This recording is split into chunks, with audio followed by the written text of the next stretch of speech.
Assalamualaikum warahmatullahi wabarakatuh. Berjumpa kembali dengan Bapak Adan Mustafa, guru kelas 7 MTS mata pelajaran Al-Quran Hadis. Ini merupakan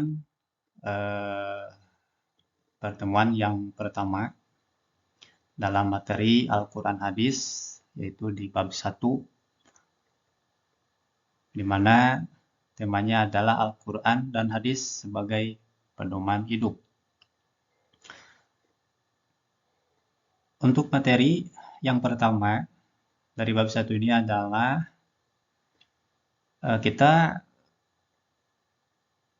mengetahui pengertian Al-Quran dan Hadis. Di mana Al-Quran ini, pengertian Al-Quran ini terbagi dua. Yang pertama menurut bahasa, yang kedua adalah menurut istilah. Sedangkan Al-Quran menurut bahasa adalah membaca, yaitu berasal dari kata qara'a yaqra'u Qur'anan, itu dari bahasa Arab yang berarti membaca atau bacaan. Qur'anan berarti bacaan yang sempurna. Jadi bacaan yang sempurna maksudnya adalah Al-Quran sebagai bacaan yang paling sempurna dibandingkan dengan bacaan-bacaan yang lain. Bisa dibuktikan dengan beberapa bukti. Di antaranya Al-Quran dibaca oleh ratusan juta manusia atau lebih, meskipun mereka tidak tahu artinya dan tidak dapat menulis aksaranya. Yang kedua, Al-Quran dipelajari susunan kata dan kosakatanya dan juga makna kandungannya. Dan banyak lagi kesempurnaan Al-Quran yang lainnya. Insya Allah pada lain kesempatan akan disampaikan. Untuk berikutnya, kita mengetahui pengertian Al-Quran menurut istilah. Pengertian Al-Quran menurut istilah adalah wahyu Allah Subhanahu wa Ta'ala yang diturunkan kepada Nabi Muhammad SAW secara berangsur-angsur melalui malaikat Jibril, dan membacanya adalah ibadah. Diturunkan kepada Nabi SAW dengan proses Allah menurunkan Al-Quran dari Lauhil Mahfuz pada bulan Ramadan, sebagaimana diterangkan di dalam surat Al-Baqarah. Syahrul Ramadan allazi unzila fihil Qur'an hudal linnasi wa bayyinatin minal huda wal furqan. Pada bulan Ramadan Allah menurunkan Al-Quran, yaitu dari Lauhil Mahfuz ke Baitul Izzah atau ke langit dunia. Namun diturunkan kepada Nabi Muhammad SAW secara berangsur-angsur melalui malaikat Jibril sesuai dengan situasi dan kondisi, kurang lebih selama 23 tahun. Sedangkan hadis, pengertian hadis menurut bahasa adalah berasal dari bahasa Arab, hadisun, haddasa, yuhaddisu, hadisan, yang artinya perkataan. Bisa juga diartikan hal yang baru atau cerita. Sedangkan hadis menurut istilah adalah segala sikap dan perkataan, perbuatan, dan penetapan atau persetujuan Rasulullah SAW. Itu adalah yang disebut hadis.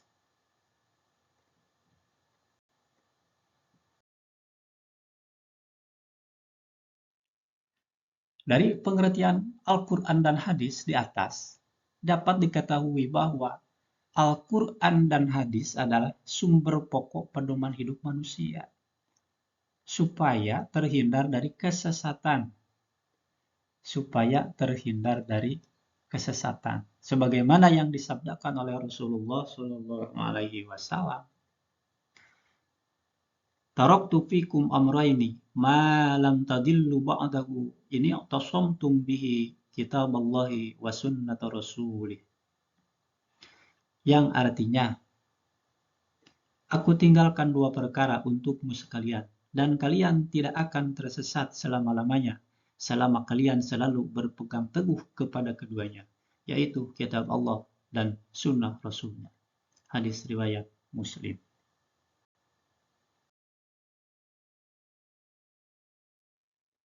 Untuk pembahasan yang kedua adalah keistimewaan Al-Quran. Sebagaimana Al-Quran adalah pedoman hidup umat manusia, Al-Quran memiliki beberapa keistimewaan dan kelebihan dibandingkan kitab-kitab suci lainnya. Dibandingkan kitab-kitab suci lainnya.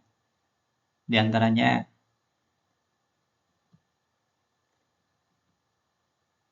yang pertama adalah Al-Quran memuat ringkasan-ringkasan dari ajaran-ajaran ketuhanan yang pernah dimuat kitab-kitab suci sebelumnya, seperti Taurat, Zabur, Injil, dan lainnya.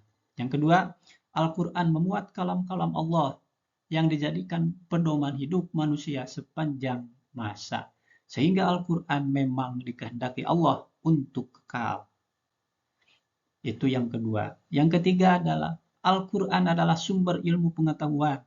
Sehingga seluruh fenomena yang terjadi di alam semesta yang merupakan ciptaan Allah Subhanahu wa Ta'ala juga tidak akan pernah kontradiktif dengan apa yang diciptakan.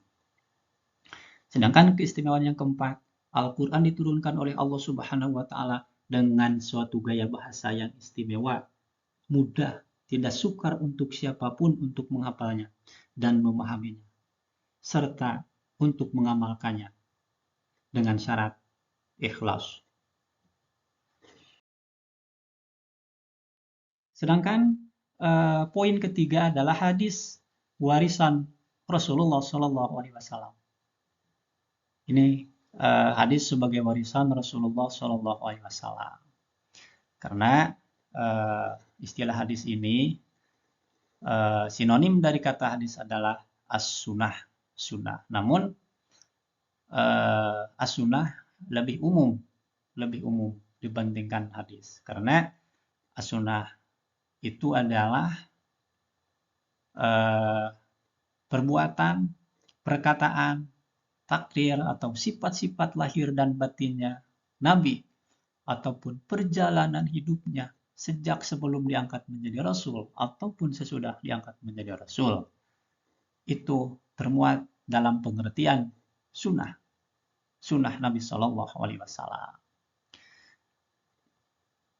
Adapun sunnah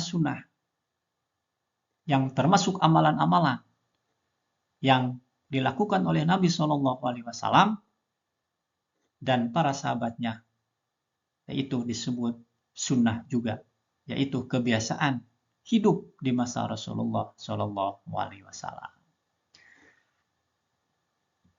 Maka hadis dibedakan menjadi 3. Ini kategori hadis menjadi 3. Yang pertama hadis qauli, yaitu hadis-hadis yang diucapkan Nabi Shallallahu Alaihi Wasallam dalam berbagai bidang.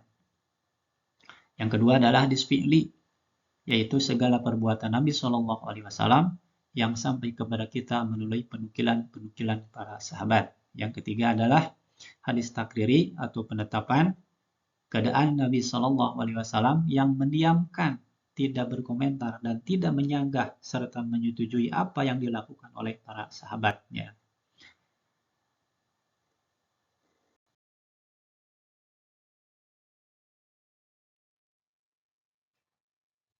Untuk yang perlu dipahami adalah poin 4, yaitu fungsi Al-Quran dan hadis. Fungsi Al-Quran dan hadis adalah yang pertama sebagai sumber ajaran hukum Islam yang utama. Sebagai ajaran sumber hukum Islam yang utama, Al-Quran dan hadis. Selanjutnya, setelah Al-Quran hadis itu ada yang namanya ijma, qiyas, itu ijtihad para ulama. Yang kedua adalah sebagai konfirmasi dan informasi terhadap hal-hal yang tidak dapat diketahui oleh akal. Itu ada di dalam Al-Quran. Yang ketiga, petunjuk hidup manusia ke jalan yang lurus tentang berbagai hal, walaupun petunjuk tersebut terkadang bersifat umum yang menghendaki penjabaran dan perincian. Dan yang keempat adalah sebagai pengontrol dan pengoreksi terhadap ajaran-ajaran masa lalu, seperti kitab Injil, Zabur, dan Taurat. Sedangkan fungsi hadis terhadap Al-Quran. Di fungsi hadis terhadap Al-Quran. Yang pertama adalah mengukuhkan hukum yang sudah ada dalam Al-Quran. Mengukuhkan hukum yang sudah ada dalam Al-Quran. Itu dikukuhkan di dalam hadis Nabi. Yang kedua adalah untuk merinci ayat Al-Quran yang global atau yang bersifat umum. Merinci ayat Al-Quran yang bersifat umum. Seperti halnya secara umum di Al-Quran memerintahkan sholat. Tapi praktek-praktek sholat, syarat-syarat sholat itu dirinci di dalam hadis Nabi. Dan yang ketiga adalah menetapkan hukum yang belum terdapat dalam Al-Quran. Menetapkan hukum yang belum terdapat dalam Al-Quran ditetapkan ada di dalam hadis. Dan yang keempat adalah membatasi keumuman ayat Al-Quran. Itu fungsi hadis terhadap itu. Sementara demikian pertemuan kali ini, semoga dapat memahami apa yang telah disampaikan, dan sampai jumpa dalam bab selanjutnya di pertemuan berikutnya. Wallahu a'lam bishawab. Wassalamualaikum warahmatullahi wabarakatuh.